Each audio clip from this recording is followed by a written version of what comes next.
olórí Felicia Saka òkú ọdún òní o ọlọ́dún ní mọ̀dúrẹ́ ọdún bá ti dé.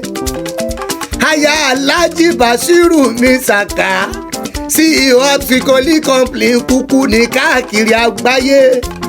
ṣebí bàbá ní patron ẹgbẹ́ fìbà kórìjọ òpẹ́ láyé yeye mi olórí ire lọ jẹ́. olórí Felicia ó ti ṣọdún iná wa ṣe tẹ̀mí sí lágbára ìlọ́hùn ọba. gbogbo ẹgbẹ́ fìbà nípínlẹ̀ Ondo pátápátá lábẹ́ àṣẹ àríremọ́kọ ọlọ́run fẹ́mi oògùn tún àṣẹ àríremọ́kọ wà lọ́rọ̀ mi débi àti gbogbo ẹgbẹ́ fìbà pátápátá.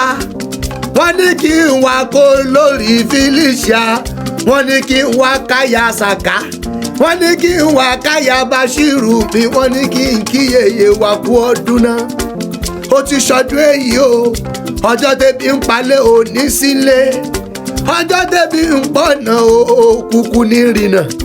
ọmọ wọn lọ́yẹ̀ Ekiti ọmọlé bàbá rẹ̀, ọmọ lọ́yẹ̀ mọ̀yìn ùràùfẹ̀, ọmọ asọ̀rọ̀ síkùn òtútù sí, ọmọ ọlọ́yẹ̀ títàn náà sí náà kúkú náà ń korí kí bàbá rẹ̀ ọmọ ọwọ́ ọmẹkùn, ọmẹkùn tí fi torítorí ọmẹkùn tí fi tìrùtìrù, ọmọ olókè méjì takọ-tabo, ọmọ olókè kẹrù bí iná, ọmọ olóríire dádé, ọmọ àrígbá buwó, ọmọ ẹlẹ́yìn kúlẹ̀ àjẹwúre ni, ọmọ ojúmọ́ ti mọ́ kó lówó mòwò, ọmọ ajíwẹ̀sẹ̀ mọ́bòmí alọ.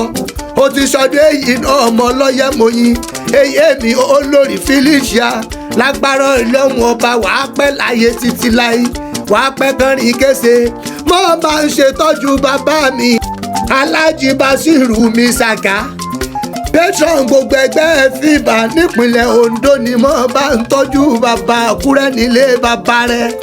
ọmọ olóyè mẹ́kùn l'Alhaji mi Saka, ọmọ amúdàlẹ̀ tí mo gbẹ́nu pani. happy birthday to you o yeye mi olórí Felicia aya Alhaji Bashiru Saka, lágbára ìlọ́hùn ọba apẹ́ títí.